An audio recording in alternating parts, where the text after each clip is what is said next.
আল্লাহ রাব্বুল আলামিন বলেন, ওয়া আতুল ইয়াতামা আমওয়ালাহুম ওয়া লা তাতাবাদদালুল খাবিসা বিত-তাইয়্যিব ওয়া লা তাকুলু আমওয়ালাহুম ইলা আমওয়ালিকুম ইন্নাহু কানা হুবান কাবীরা। আর তোমরা এতিমদেরকে তাদের ধন সম্পদ দিয়ে দাও, এবং তোমরা অপবিত্র বস্তুকে পবিত্র বস্তু দ্বারায় পরিবর্তন করো না, এবং এতিমের ধন সম্পদকে তোমাদের সম্পদের সাথে মিলিয়ে খেয়ে ফেলো না। এতিমেরটা তোমাদের সাথে মিলাইয়া কি করো না, খেয়ে ফেলো না। নিশ্চয় যারা এভাবে অন্যের হক, এতিমের হক, দুর্বলের হক, প্রতিবেশীর হক মেরে খায়, তারা বড় ধরনের পাপ করে। এতিম শব্দটির অর্থ হচ্ছে নিঃসঙ্গ। দেখুন, একটি ঝিনুকের মধ্যে যদি একটি মাত্র মুক্তা থাকে, তখন এই ঝিনুককে দুর্রি এতিম বা নিঃসঙ্গ মুক্তা বলা হয়ে থাকে।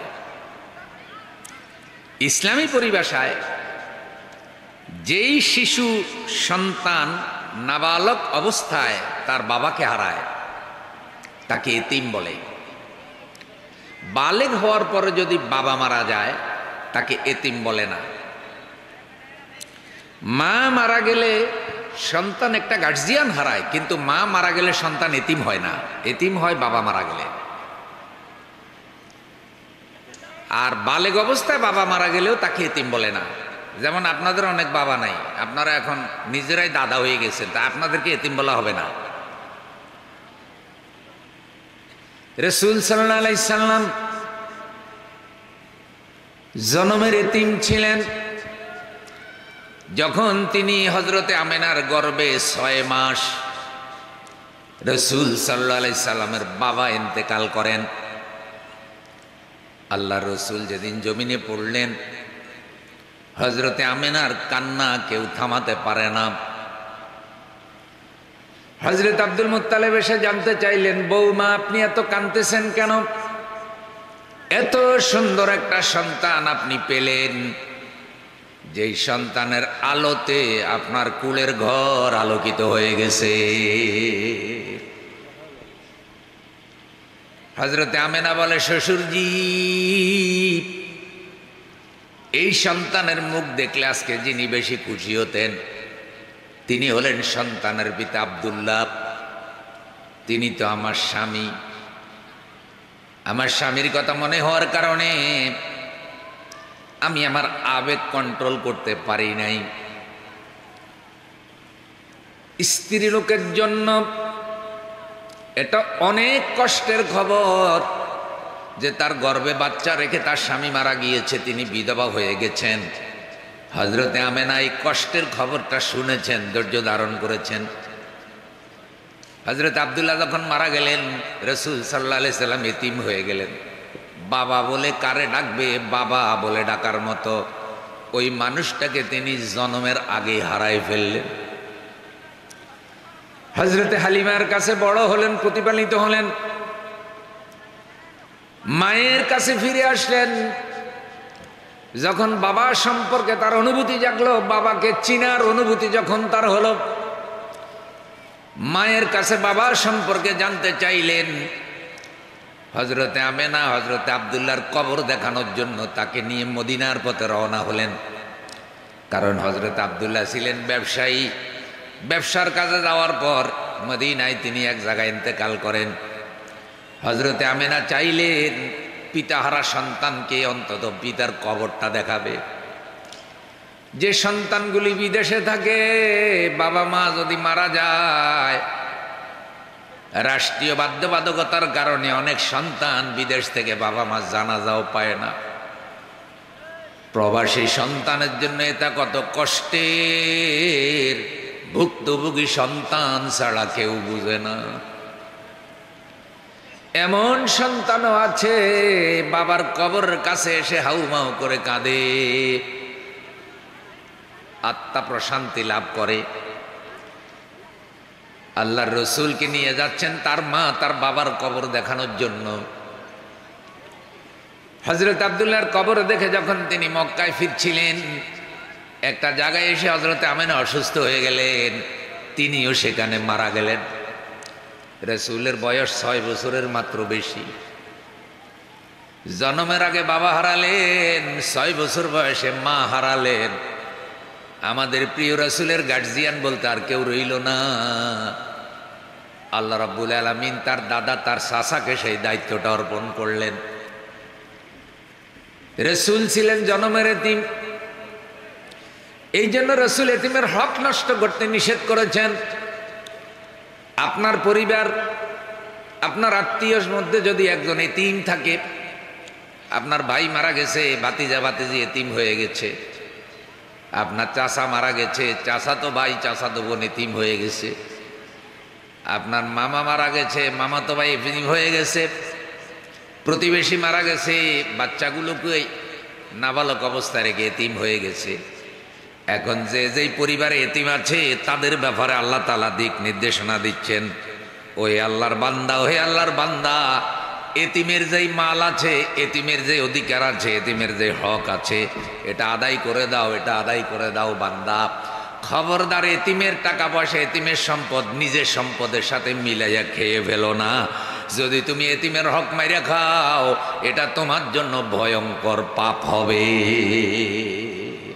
বড় পাপ, বড় ধরনের পাপ এতিমের হক খাওয়া। সূরা বনী ইসরাঈল আল্লাহ তাআলা আরো বলেন, 17 নম্বর সূরা 34 নম্বর আয়াত, ওয়ালা তাকরাবু মালাল ইয়াতীম ইল্লা বিল্লাতী হিয়া আহসানু হাত্তা ইয়াবলুগা আশুদ্দাহ। আর তোমরা এতিমের সম্পদের কাছেও যেও না। এতিমের সম্পদ, এতিমের জায়গা, এতিমের দোকান, এতিমের টাকা পয়সা, এটা খাওয়া তো দূরের কথা, এটা ধারে কাছেও যেও না। সুন্দরতম পন্থা ছাড়া যতক্ষণ না সে বয়সের পূর্ণতায় উপনীত হয়।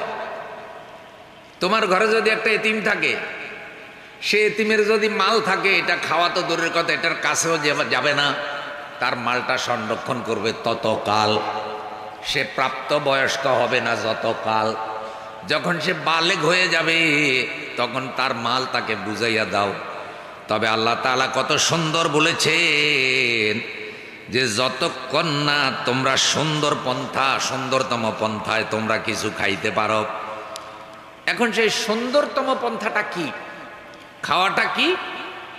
সেটা হলো যে এতিম আপনার ঘরে আছে, আপনি এতিম প্রতিপালন করতেছেন। এখন এতিমের পিছনে কিছু টাকা পয়সা খরচ হচ্ছে, কিন্তু আপনার কাছে এতিমের খরচ বহন করার মতো কোনো টাকা পয়সা নাই। তাইলে এখন এতিমের পিছনে আপনি এতিমের মাল খরচ করতেছেন, আপনারটার সাথে টাকা মিলে গেছে, সেখান থেকে সামান্য কিছু টাকা পয়সা আপনার পেটেও গেছে, ওর পেটেও গেছে। যৌথ ফ্যামিলি, যৌথ ফান্ড, যৌথ খরচের কারণে আল্লাহ তাআলা সেইটাকে অত কঠিন করেন নাই। কিন্তু এই সুতানাতায় আপনি এতিমের মাল পুরাটা খাইয়ে ফেলাইবেন না। ধরেন বাজার করছেন 500 টাকার, এতিমের টাকা দিয়েছেন 400, আর বাকি 100 নিজের, তাহলে 300 টাকা ফ্যাটে ঢুকছেনি।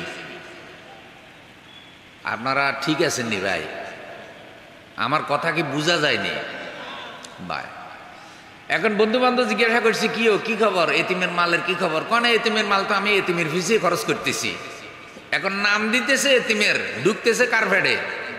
নিজের ফ্যাটে ঢুকতেছে। এরকম মানুষ আছে না নাই? হ্যাঁ, অন্যের হক মাইরা খায়। নাম দিতেছে রাস্তার, কয় আমি রাস্তার উন্নয়ন করতেছি, এসব টাকা রাস্তার পিছে খরচ হইতেছে, অথচ রাস্তাতে দিছে রডের বদলে বাঁশ। রাস্তাতে ঢালাই দেওয়ার কথা, ধরেন যে কয় ইঞ্চি ঢালাই দিছে তার 3 ভাগের 1 ভাগ। রাস্তাতে সিমেন্ট লাগানোর কথা যে ভালো কোম্পানির লাগাইছে 3 নম্বর কোম্পানির। রাস্তার মধ্যে ধরেন ইটা দেওয়ার কথা 1 নম্বর দিছে 2 নম্বর, তাহলে রডের থেকে চুরি করছে, সিমেন্টের থেকে চুরি করছে, ইটা থেকে চুরি করছে। করার পরে এখন এক রাস্তার কাজে তার বিশাল অ্যামাউন্ট পকেটে ঢুকছে। এখন আপনারা কোন তো রাস্তা, এই রাস্তা দিয়ে জনগণ চলবে, এটা জনগণের হক, রাষ্ট্রের হক। মানুষ রাস্তা দিয়ে চলবে, আপনি মানুষের হক চুরি করলেন। এখন নামাজ পড়েন নাই, কোনো কারণে আল্লাহর কাছে ক্ষমা চাইলে আল্লাহ মাফ করে দিতে পারে। রোজা রাখতে পারেন না, আল্লাহ ইচ্ছা করলে মাফ করে দিতে পারে। কিন্তু যারা রাষ্ট্রের টাকা, জনগণের টাকা, রাস্তার টাকা, ব্রিজের টাকা চুরি করে বড় লোক হয়েছেন, গাড়ি কিনছেন, বাড়ি কিনছেন, যদি জনগণে মাফ না করে আল্লাহর কাছে মাফ পাওয়ার কোনো সম্ভাবনা না। শুনেন হাদিসটা, শুনেন রাসূল সাল্লাল্লাহু আলাইহি সাল্লাম কি বলেন। আন্না রাজুলান আতান নাবিয়্যা সাল্লাল্লাহু আলাইহি সাল্লাম ফাকাল, একজন ব্যক্তি রাসূল সাল্লাল্লাহু আলাইহি সাল্লামের নিকটে আসলো এবং বলল, ইন্নী ফাকিরুন লাইসা লি শাইউন, আমি গরিব মানুষ, আমার বেশি কোনো টাকা পয়সা নাই। ওয়ালি ইয়াতীমুন, কিন্তু আমার মালিকানায় একটা এতিম আছে। অনেক মানুষ দেখবেন এতিম পালে, টাকা পয়সা বেশি নাই, কিন্তু এতিমের পালে আল্লাহর সন্তুষ্টির জন্য। এরকম একজন এতিম, এরকম একজন অসহায়কে আল্লাহর কোনো বান্দা যদি প্রতিপালন করে, হতে পারে এই প্রতিপালনের উসিলায় আল্লাহ তার গুনাহ মাফ করে তার জান্নাত দিয়ে দিতে পারে।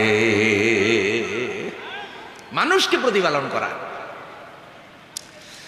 আমার মহানবীর একটা বর্ণনা এরকম, কেউ যদি ভালোবাসার স্পর্শ নিয়ে কোনো এতিমের মাথায় হাত বুলাইয়া দেয়, মহব্বতের স্পর্শ নিয়া, হাতের তলে যত চুল পড়বে, যত পশম পড়বে,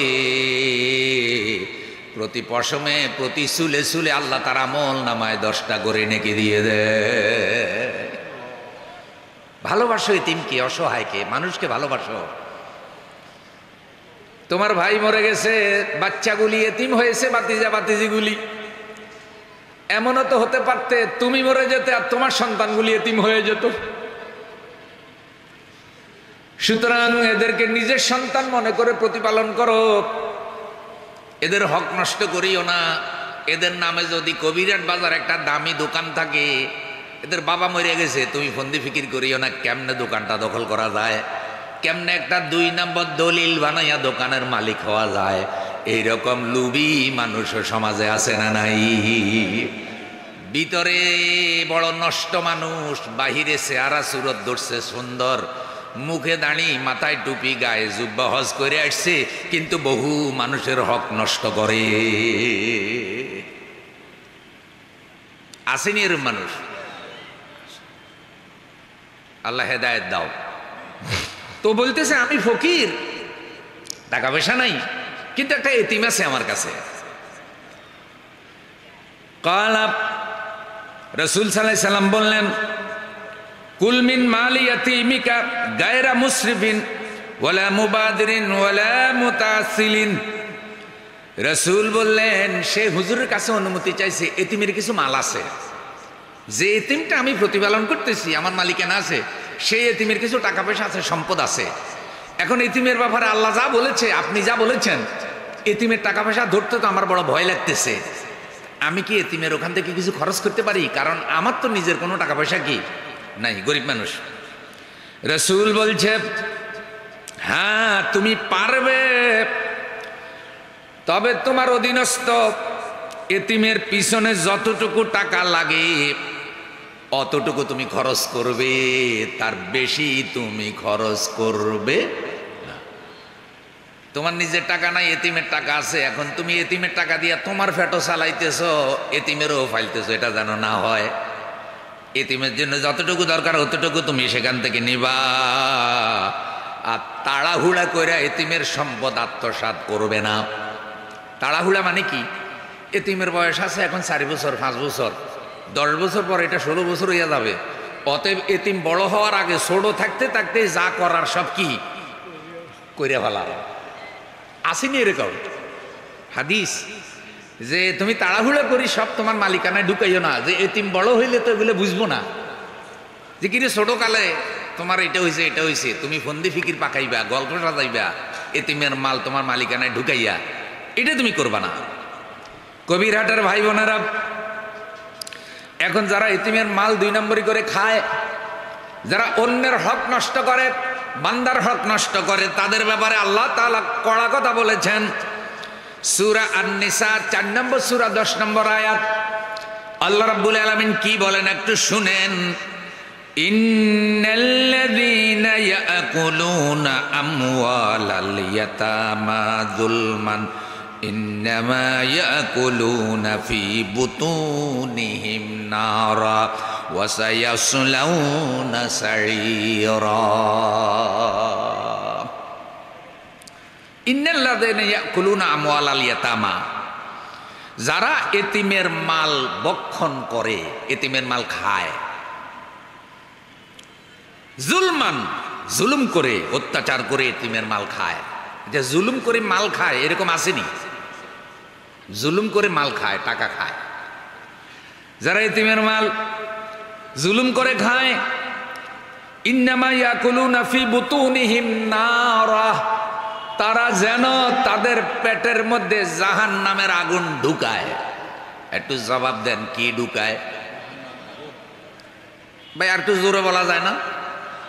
যারা এতিমের মাল 2 নম্বরই করে সন্ত্রাস করে জুলুম করে খায়, তারা পেটের মধ্যে আগুন ঢুকায়, জাহান্নামের আগুন ঢুকায়। কি ঢুকায়? কি ঢুকায়? জাহান্নামের আগুন ঢুকায়। ওয়াসায়াসলাউনা সাঈরা, ওয়াসায়াসলাউনা সাঈরা। যে জাহান্নামের আগুন দুনিয়াতে তারা ঢুকাইছে পেটের মধ্যে, অচিরেই তারা আসল জাহান্নামে যাবে এবং সেই জাহান্নামে তারা তার মজা উপভোগ করবে। নাউযুবিল্লাহ। আল্লাহ তাআলা বলছেন সূরা বাকারা 220 নম্বর আয়াত, ইয়াসআলুনাকা আনিল ইয়াতামা কুল ইসলাহুল লাহুম খায়র ওয়া ইন তুখালিতুহুম ফাইখওয়ানুকুম।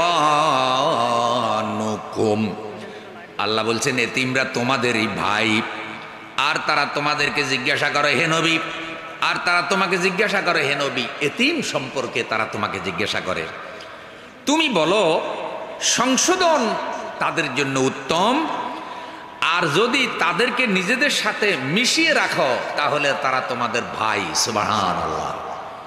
সংশোধন এটা উত্তম। তার মাল তার, আমার মাল আমার, তার সাথে তোমার কোনো মনোমালিন্য হবে না, তার সাথে তোমার কোনো দ্বন্দ্ব হবে না। তুমি তার জন্য যা করবে সব আল্লাহর সন্তুষ্টির জন্য করবে। আর যদি মিশিয়ে রাখতে চাও তাহলে মনে রাখবা তোমার ছেলে তার ছেলে সমান, তোমার ভাই তার ভাই সমান। তুমি তোমার সন্তানকে যেই চোখে দেখো এতিমকেও সেই চোখে দেখবা। এ ধরনের উদারতা, এ ধরনের ভালোবাসা যদি থাকে তাহলে সেটা উত্তম। তোমার ভাইয়ের মতো, তোমার আপনের মতোই তুমি তোমার এতিমকে তোমার সাথে রাখো। আরো বলছে আল্লাহ, কি সুন্দর কথা, কান লাগাইয়া শুনেন। ওয়াইযা হাদারাল কিসমাতা উলুল কুরবা ওয়াল ইয়াতামা ওয়াল মাসাকিন ফারযুকুহুম মিনহু। আল্লাহ রাব্বুল আলামিন বলেন, যখন কোনো কিছু বন্টন করো, মাল, সম্পদ, মিরাস, টাকা পয়সা, দুনিয়ার খাবার দাবার বন্টন করো, মাছ উঠাইছো ভাগ করতেছো, একটা এতিম আত্মীয় এসে পড়ছে, ফসল বন্টন করতেছো, একটা এতিম আত্মীয় এসে পড়েছে, আল্লাহ বলছে আল্লাহর সন্তুষ্টির জন্য তাদেরকেও তোমরা কিছু দিয়ে দাও। নাও তুমি মাছটা নিয়ে যাও, ধরো তোমাকে আমি 10 কেজি চাউল দিয়ে দিলাম, নিয়ে যাও। আল্লাহ তাআলা তো আমাকে দিয়েছেন, আমি তোমাকে, তুমি আমার গরিব আত্মীয়, আমি আল্লাহর সন্তুষ্টির জন্য তোমাকে ঈদের বাজারটা দিয়ে দিলাম, ধরো এবার তুমি ঈদ উপলক্ষে এটা খরচ করবা। ভাই সামনে রমজান আসতেছে না? আল্লাহ আমাদের সকলকে রমজান পর্যন্ত হায়াত বৃদ্ধি করে দেন। জোরে বলেন আমিন। আল্লাহ রোজার মাসের ফজিলত বরকত না দিয়ে আমাদেরকে মৃত্যু দিও না আল্লাহ। রমজানের আগে কিছু বাজার ঘাট করে এতিম আত্মীয় স্বজনের বাড়িতে পাঠিয়ে দেন, আল্লাহ খুশি হয়ে যাবে। পারবেন তো ইনশাআল্লাহ? সবার মধ্যেই কিছু এতিম গরিব মিসকিন আত্মীয় স্বজন পাড়া প্রতিবেশী আছে না? রাসূল সাল্লাল্লাহু আলাইহি সাল্লামের একটা বর্ণনা এমন, কোন বাড়িতে যদি বিয়ের অনুষ্ঠান হয়, ওলিমা হয়, সেটাই হলো উত্তম ওলিমা। যে বিয়ের অনুষ্ঠানে গরিব আত্মীয়দেরকে আগে দাওয়াত করা হয়। সুবহানাল্লাহ। আগে দাওয়াত করবেন কাকে?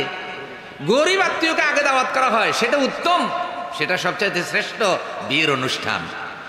কারণ গরিবদেরকে তো অনেকে মূল্যায়ন করতে চায় না, ওর টাকা নাই পয়সা নাই তাই দামও দেয় না। আর ধনীদেরকে আগে দাওয়াত দেয়, খুব প্রভাব আছে, টাকা আছে, খাইব কম দিব বেশি, এরে না হয় 200-500 টাকার খানা খাইব, দিয়ে যাবে 5,000। এই বিয়ের অনুষ্ঠানের মধ্যেও কেউ কেউ একটা ব্যবসা বাণিজ্য চিন্তা করে কি করে না? না, এটা করবেন না ভাই। গরিব আত্মীয়দেরকে আগে দাওয়াত দেবেন। আল্লাহ তাআলা বিয়ের মধ্যে যা ফজিলত বরকত উপহার দেয়, ডোনেশন দেয়, আলহামদুলিল্লাহ, কিন্তু ডোনেশন কামনা করবেন না। কেউ ডোনেশন দিল না তাই বলে মন খারাপ করা যাবে নাকি? তাহলে গরিবদেরকে দাওয়াত দিবেন। যে কোনো আত্মীয় অনুষ্ঠান হলে গরিবদের খবর নেবেন, গরিব আত্মীয়দের। আল্লাহ তাআলা বলছেন কিছু তাদেরকে দিয়ে দাও, তোমরা তাদেরকে আহার দেবে, কিছুটা দিয়ে দেবে।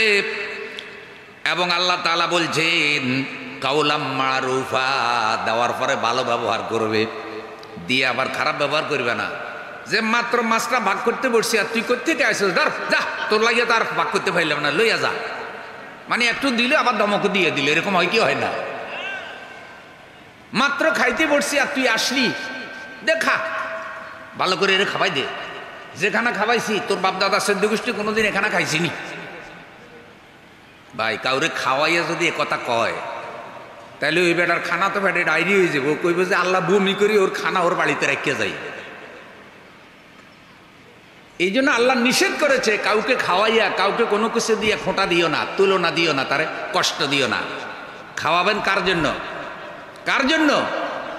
আল্লাহর সন্তুষ্টির জন্য দিয়ে দেবেন, আল্লাহর সন্তুষ্টির জন্য খাওয়াবেন, আল্লাহর সন্তুষ্টির জন্য দান করবেন। এগুলির ব্যাপারে কোনো বিনিময় চাইবেন না। এবার লক্ষ্য করেন বন্ধু, আমার রসুলকে আল্লাহ তাআলা জনমের এতিম বানিয়েছেন। সেই রসুলকে আল্লাহ তাআলা বলছেন ফাম্মাল ইয়াতীমা ফালা তাকহার ওয়া আম্মাস সাইলা ফালা তানহার ওয়া আম্মা বিনি'মাতি রাব্বিকা ফাহাদ্দিস। ফাম্মাল ইয়াতীমা ফালা তাকহার, হে রাসূল এতিমের প্রতি কঠোর হইও না, আর ভিক্ষুককে তুমি ধমক দিও না। তুমি জনমের এতিম ছিলে, আমি আল্লাহ তোমারে বিশ্বনবী বানাইয়া আকাশের নিচে জমিনের উপরে আমি আল্লাহর পরে সেরা সম্মান তোমাকে দিয়েছি। কবিরহাটের মুসলমান ভাইয়ারা, সারা দুনিয়ার যত সম্মানিত মানুষ আছে সবার সম্মান এক জায়গায় করলে আমার রসুলের সম্মানের ধারে কাছেও যাবে না। আমাদের রসুলকে এই মর্যাদাটা, এই সম্মানটা কে দিয়েছে? নারায়ে তাকবীর, আল্লাহু আকবার। তাহলে বলছিলাম কি বন্ধু, কোনোভাবেই বুদ্ধি ফিকির করে এইসব খাওয়া যাবে না। এতিমের মাল এতিমকে দিয়ে দিতে হবে। আল্লাহ বলছেন রসুল আপনাকে এতিম বানিয়েছি, খবরদার খবরদার, আপনি কোনো এতিমকে গলা ধাক্কা দেবেন না, কোনো এতিমের সাথে দুর্ব্যবহার করবেন না, কোনো বান্দার হক নষ্ট করবেন না। এবার একটু আসি আগের কথায়। ভাই জনগণ ভোট দিয়ে নেতা নির্বাচন করবে, এটা জনগণের হক। রাষ্ট্রের সংবিধান, দেশের সংবিধান আপনাকে অধিকার দিয়েছে যে ভোট হবে আর আপনি ভোট দিবেন। আর ভোট দিয়ে একটা ভালো মানুষের আপনি কি বানাবেন? নেতা বানাবেন। এখন কন্ত বুকে হাত দিয়া কন্ত, এই 3 টার্মে আপনারা ঠিক মতো ভোট দিতে পারছেননি, তো ভোট গেল কই? কিছু চোর বাইর হয়েছে, ওরা রাত্র 3টা বাজে পাবলিকের ভোট নিজেরাই দিয়ে দিচ্ছে। আবার কখনো কখনো ব্যাখ্যা দেয় রহস্য করিয়া, কয় আমরা তো মানুষের সেবা করি, পরের দিন মানুষ আসবে, লাইনে দাঁড়াবে, রিক্সা ভাড়া দিয়ে আসবে, বুথের মধ্যে ঢুকবে, সিল হাতে নেবে, ব্যালট হাতে নেবে, কষ্ট হবে, কত কষ্ট হবে, মানুষের যেন কষ্ট না হয় তাই রাত্রে নিজেরাই মাইরে দিছি। তো একজনে কয় ভাই বুঝলাম তুই আমার সেবা করছিস, আমার অনুমতিও নিলি না, কোন সোরের ভোট দিলি? তো আমার ভাই তো 2 বছর আগে মরে গেছে, হেরটা কি লেগে দিলি? কয় না, হে তো মরে গেছে, এর জন্য হের বেশি সেবা করছে, হের নামে 3টে দিছি ভোট। আপনারা আমারে বলেন, এটা কি আপনার হক নষ্ট করলো না? হক নষ্ট করছে কিনা? তো যারা হক নষ্ট করে ক্ষমতায় যায় তারা জনগণের প্রতি দরদি হয় না। এ কারণে এই চোরেরা বাংলাদেশের লক্ষ লক্ষ কোটি টাকা দুর্নীতি করে বিদেশে নিয়ে গেছে।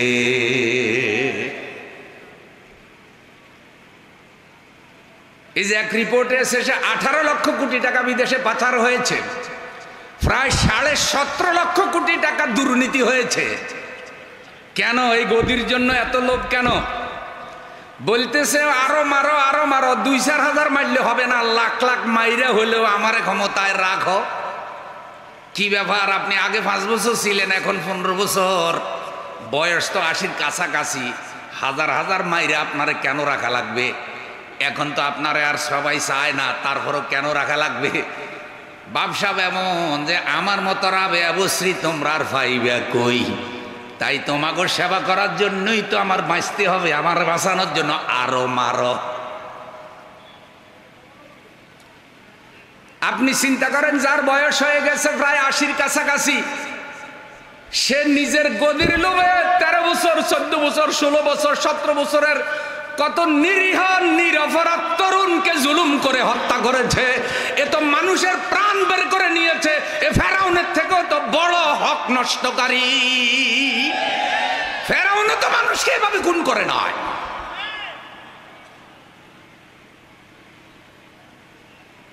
বড় হক হইল বান্দার বেঁচে থাকার অধিকার কেড়ে নেওয়া। বান্দা বেঁচে থাকবে, সে অধিকার কেড়ে নিয়েছে, মারো। আচ্ছা আপনারা কোন জনগণে যদি পছন্দ করে, লোকটা যদি কোয়ালিটিফুল হয়, তাহলে থাকলে তো কোনো অসুবিধা নাই। ভাই বিয়ে ছাড়া যদি বাচ্চা হয়, এ বাচ্চারে কি কয়? আমার ভাষা বুঝছেন নি? বাচ্চা দুই ভাবে হয়, একটা বিয়ের মাধ্যমে, একটা বিয়ে ছাড়া। কাজ কিন্তু একটাই, বিয়ে করিয়া করলে এটারে কয় হালাল জাদা, আর বিয়ে ছাড়া বাচ্চা হইলে এটারে কি কয়?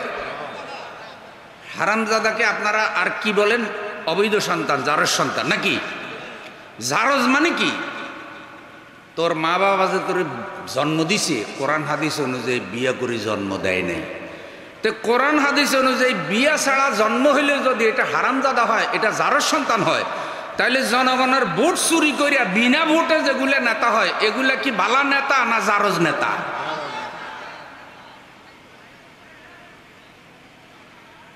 মুরব্বীরা বলে জারজ ফলাফাইনের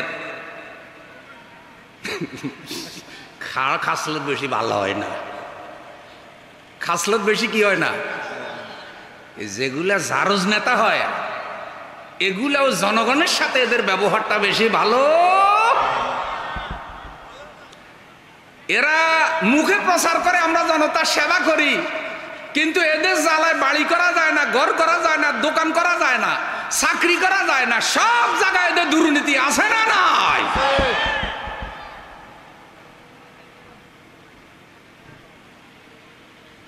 আপনার ছেলে বিদেশে কষ্ট করে টাকা কামাই করে আপনার জন্য পাঠাইছে টাকা, আপনি একটা বাড়ি করতেছেন, আর জালেম এসে কয় কি, আমরা বুলেট মিয়ার লোক, আমাদেরকে এত টাকা দাও। হক নষ্ট করতেছে না? হক নষ্ট কিনা বলেন?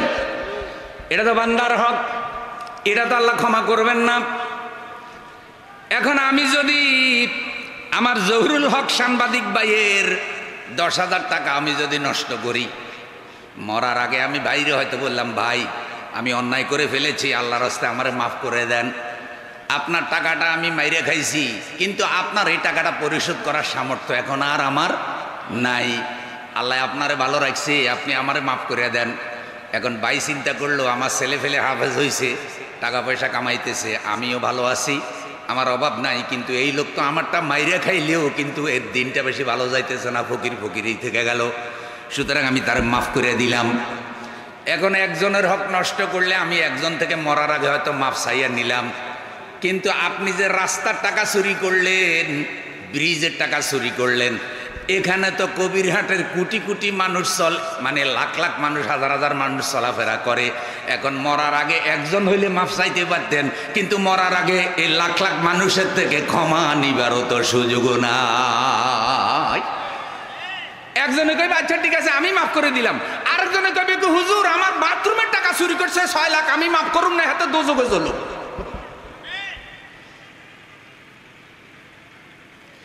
তাইলে যারা এইসব দুর্নীতি করছে, টাকা পয়সার বড় লোক হয়েছে, ও বন্ধু, তারা কিন্তু বান্দার হক নষ্ট করছে, রাষ্ট্রের হক নষ্ট করছে, জনগণের হক নষ্ট করছে, আর এটা আল্লাহ ক্ষমা করার সম্ভাবনা। এখন জাতির কাছে তওবা করেন, জাতির কাছে কান্দি গাড়ি মাফ চান, যদি আল্লাহ একটা ব্যবস্থা করে দেয়। কিন্তু গরু চোরে মাফ চাইলেও এই বড় বড় চোর এগুলা মাফও চায় না, চোরের মার বড় গলা।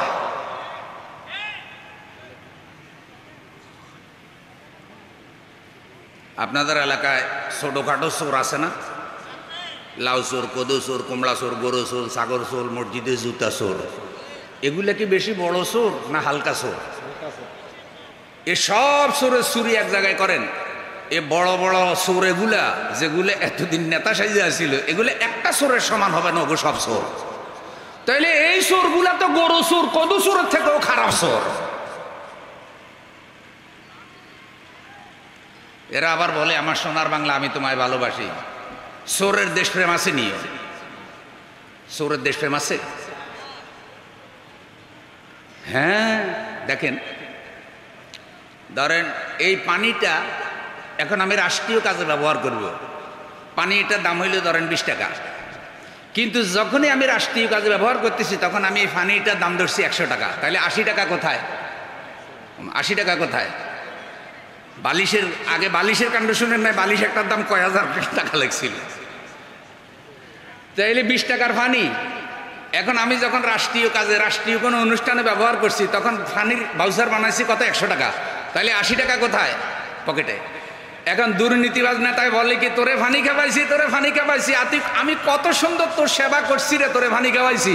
কিন্তু আসলে 20 টাকার পানি খাওয়াই 80 টাকা চুরি করছে, সেই কথা আর কয় না। কি বানাইছি? কয় ব্রিজ বানাইছি। কি ব্রিজ? কয় পদ্মা ব্রিজ। কিন্তু পদ্মা ব্রিজ বানাইছে যেই টাকা চুরি কইরা, ওই টাকা দিয়ে আরো 3টা পদ্মা বানানো যাইতো। যার কারণে আমার কথা কোনো রাগ হইতেছেন? বিশ্বাস করেন, কোনো দলীয় দৃষ্টিতে কথা নেবেন না আল্লাহর ওয়াস্তে। কিন্তু আপনারা বলেন তো, দল বড় না আল্লাহ বড়? দল বড় না ধর্ম বড়? নেতা বড় না নবী বড়? তাহলে কোনো দলের কথা, কোনো নেতার কথা, কোনো মনে করেন দলীয় আদর্শের কথা যদি ধর্মের বিরুদ্ধে, ইসলামের বিরুদ্ধে, দেশের বিরুদ্ধে যায়, কোরআন হাদিস অনুযায়ী ওটার প্রতিবাদ করতে হবে, তা না হলে ইমানের হক আদায় হবে না। রাসূল বলেছেন, যেই আলেম, যেই ধর্মীয় ব্যক্তি জালেমের সামনে হক কথা বলে না, বোবা শয়তান।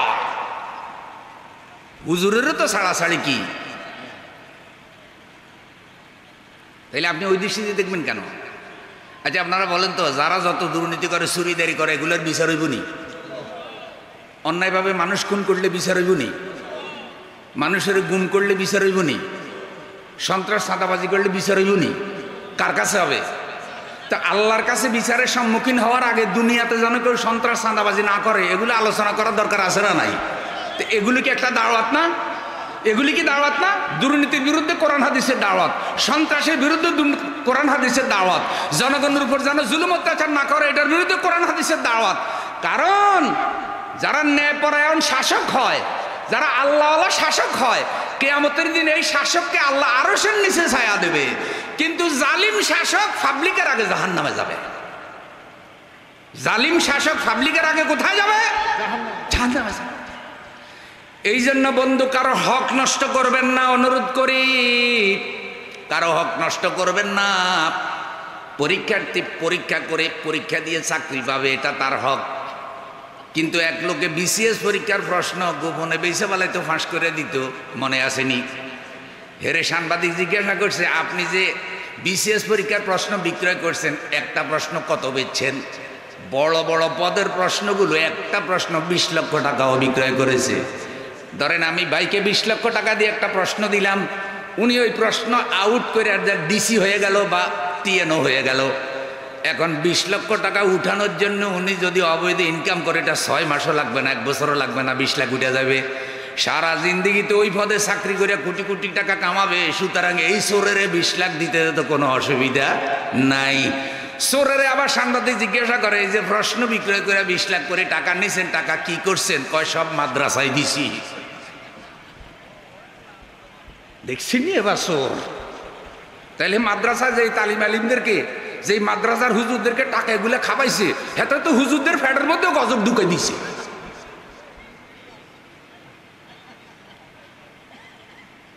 ও ভাই, যেই মুসল্লি সুদের টাকা দিয়া মুরগি কিনা, ঘুষের টাকা দিয়া চাউল কিনা, সাদাবাজির টাকা দিয়া মাছ কিনা বাজি করি, জহুরের পরে হুজুরের ইমাম সাহেবের খাওয়াই দিছে, তাই হুজুরের ফেডা তো হারাম মাল হাতে ঢুকাই দিছে, এই হুজুরের দোয়া আর কবুল হইব নি? কয় হুজুরের দোয়া কবুল হয় না কা? আমি বলি যে হুজুরের দোয়া তোর টিফিন বাড়ির মধ্যে আত্মহত্যা করছে, তোর টিফিন বাড়িতে সুর ঢুকছে।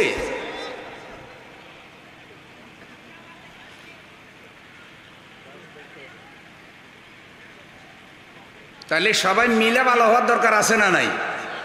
বিশ্বাস করেন, বয়সের এক প্রান্তে চলে আসতেছি, জীবনে কোনোদিন কোনো ক্ষমতার লোভ করি নাই, যাইও নাই, মেম্বার হই নাই, চেয়ারম্যান হই নাই। অনেকে অনেক কথা বলছে হুজুর এটা করেন, করি নাই।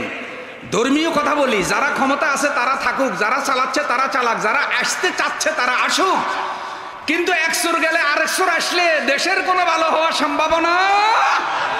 তাই এখন নতুন করে স্লোগান দিতে হবে, চোর সিটারের দিন শেষ, ভালো মানুষের বাংলাদেশ, নেককার চরিত্রবান আমানতদার লোককে ভবিষ্যতে যদি সুযোগ পান ভোট দিবেন। নারায়ে তাকবীর। রাজি আছেন তো? নাকি আবার গিয়ে চোরের ভোট দিবেন? এই ওয়াজটা এখন করা দরকার এই কারণে, কারণ ভবিষ্যতে যদি দিবার সুযোগ পান, হাদিসে কোরআনের আয়াত, ভাই আপনারা কোনো বেজার হইতেছেন নি? না না, বেজার হইলেও আপনার করে খুশি করবার আর এখন টাইম নেই তো। হক কথা যেটা এটা তো বলতে হইব। মুরব্বীরা বলে কয় গরম ভাতে বিলাই বেজার, হক কথায় আমক বেগার, আরো কি আছে না কথাবার্তা। তো যাই হোক, আল্লাহ আমাদের জবানে বরকত দাও, জানো তোমার বান্দারা বুঝে, আমরা যেন সেভাবে বয়ান করতে পারি। বলেন না আমিন? ভাই আমারও তো সীমাবদ্ধতা আছে, সফর করি, বুকে ব্যথা করে, জবানে জড়তা হয়, মাঝে মধ্যে এক শব্দ বলতে গেলে আরেক শব্দ বের হয়ে যেতে পারে, আমরা তো ভুলের উঠবে না। এই মঞ্চে বসলে অনেক সময় ভয় পাই যে আল্লাহ যদি বাড়তি কথা বলি তাহলে তো তোমার কাছেও ধরা খাবো। তা আল্লাহর কাছে সবসময় নত হয়ে থাকি যে আল্লাহ বয়ান করতে গিয়ে কোনো বেহুদা কথা, কোনো খারাপ কথা বের হয়ে গেলে আল্লাহ সবার আগে তুমি মাফ করে দিও, আর তোমার বান্দারা যেন কেউ আমাদের কথায় কোনো কষ্ট না পায়। কিন্তু সবাইকে খুশি করা যায় না। রসুল সাল্লাল্লাহু আলাইহি সাল্লাম যে বয়ান করছে, আবু জেহেল খুশি হয় নাই, মুসা আলাইহিস সালাম এত চেষ্টা করছে, ফেরাউনও খুশি করতে পারে নাই, ইব্রাহিম আলাইহিস সালাম এত চেষ্টা করছে, তার বাবারে নমরুদেরও খুশি করতে পারে নাই। সুতরাং বর্তমান জামানার হুজুরেরাও সব লোকেরা খুশি করা সম্ভব। আর ভাই অনেক সময় জামাইও তো বউরে খুশি করতে পারে না পুরা, সারা জীবন যতই কষ্ট করছে দৌড়বে, মাঝে মধ্যে ভাবি যে ফাল্টি মারে, মনে হয় সিডেই না হয় না ভাই। অতএব যে কয় মিনিট কথা বলি আল্লাহর জন্য বলি, আল্লাহ কবুল করুক। আল্লাহ তাআলা কোরআনুল কারীমে বলেন, ইয়াউমা নাদউ কুল্লা উনাসিম বিইমামিহিম, সেই দিন আমি প্রত্যেকটা মানুষকে তার নেতা সহ হাজির করব, নেতা সহ লোকেরা উঠবে। তাহলে যার নেতা মানে পরকালে সে তার সাথে উঠবে, যার সাথে যার ভালোবাসা তার সাথে তার হাসর। বলেছেন রসুল সাল্লাল্লাহু আলাইহি সাল্লাম হাদিসে, যে যেই দল করে সেই দলের সাথে সে উঠবে। এখন এই বিশ্লেষণটা, ব্যাখ্যাটা একটু নেন। আমি ব্যাখ্যাটা এভাবে দেই, আপনি মাথা কাটাইয়া দেখেন যে আমার ব্যাখ্যাটা আপনার সাথে মিলে কিনা। আপনি নামাজি মানুষ, আপনি পর্দা করেন, আপনার স্ত্রী পর্দা করে, আপনি সন্ত্রাস করেন না, চাঁদাবাজি করেন না, আপনি কবিরহাট বাজারে একটা মুদি দোকান দিয়ে সংসার চালান, কিন্তু হাসরের দিন আপনি রড চোরের সাথে উঠছেন, দুর্নীতিবাজের সাথে উঠছেন, মদের ব্যবসায়ীর সাথে উঠছেন। ফেরেশতাদেরকে বললেন, ফেরেশতা আপনি মনে হয় ভুল করছেন, আমার চোরের সাথে, মদখোরের সাথে আর রড চোরের সাথে উঠেছেন কেন? আমার বাড়ি তো কবিরহাট, আমি তো স্ত্রী, আমার পর্দা করতে হয়, বেপর্দা মহিলা, উলঙ্গ মহিলার সাথে আমার কেন উঠাইছেন? আমার স্ত্রী পর্দা করতো, আমি হালাল খাইতাম, আমি সন্ত্রাস করিনি, আমি চাঁদাবাজি করিনি, আমি মদের ব্যবসা করিনি, আমার মুদি দোকান ছিল। তখন ওই ফেরেশতাই বলবো, ওরে বেকুব, তুমি তো এগুলা করছো ঠিক আছে, এগুলো তো তোমার আমলনামায় রেকর্ড আছে, কিন্তু তুমি তো রড চোরের দল করছো, তুমি তো বেপরদা মহিলার দলে ভর্তি হইছ, তুমি মিছিল, স্লোগান, টাকা পয়সা সব জালিমের দলে দিছ, এ কারণে তুমি রড চুরি না করে রড চোরার সাথে তোমার দোজগে যাওয়া লাগবে।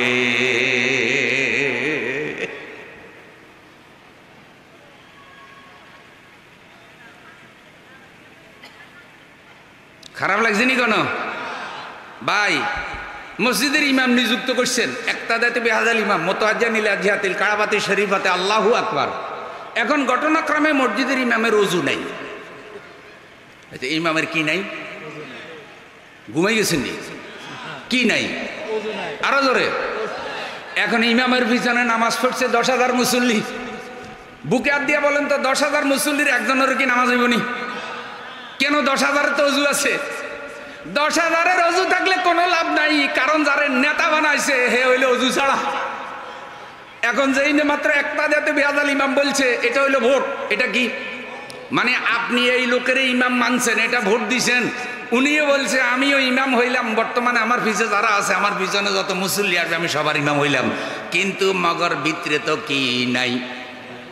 তো অজু না থাকলে ওই বিনা অজুওয়ালা লোকটা একটা মসজিদের ইমাম হইলে 10,000 লোকের নামাজ যেমন বরবাদ করে দেয়, কোরআন হাদিস বিরোধী চরিত্রহীন দুর্নীতিবাজগুলো দেশের নেতা হইলে, দেশের ইমাম হইলে পুরা দেশ তারা ভারতের কাছে বেইচা দেয়।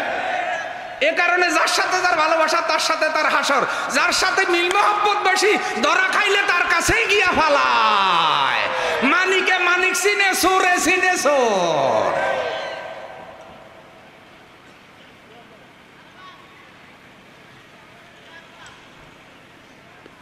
যার সাথে যার ফিরিতি।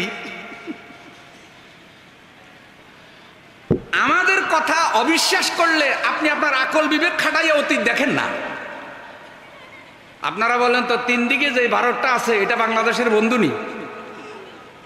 যারা ভারতকে এখনো চিনেন নাই তারা দেশ চিনেন নাই ভাই। কোরআনে আল্লাহ বলছে ওলা তাত্তাবিউ খুতুওয়াতিশ শায়তান ইন্নাহু লাকুম আদুউম মুবিন।